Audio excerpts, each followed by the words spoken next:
যারা অসংখ্য বেদনা নিয়ে গত 50 বছর অপেক্ষা করেছিল, তারা আবাদিন পাখির মতো সেই 24-এর 5 তারিখের মাঠে নেমে এসেছিল।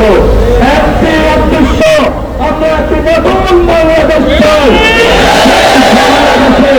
আর কোন জালেম আবির্ভূত হবে না, যারা চাঁদাবাজি করবে না, সন্ত্রাস করবে না, দুর্নীতি করবে না, সেখানে একটি সাম্য, মানবিক মর্যাদা এবং ন্যায় বিচারের জন্য বাংলাদেশ প্রতিষ্ঠিত হবে।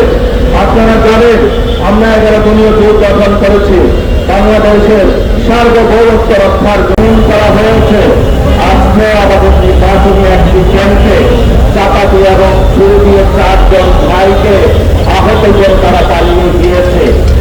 অসংখ্য যন্ত্রণার মধ্য দিয়ে আমরা যাচ্ছি, কিন্তু আমরা সবাই ধৈর্য ধারণ করছি। পুরো বাংলাদেশের মানুষ 12 তারিখের জন্য, 12 তারিখে ইনশাআল্লাহ 11 দলীয় জোটের নেতৃত্বে কোন জামায়াতের সরকার হবে না, এনসিপির সরকার হবে না।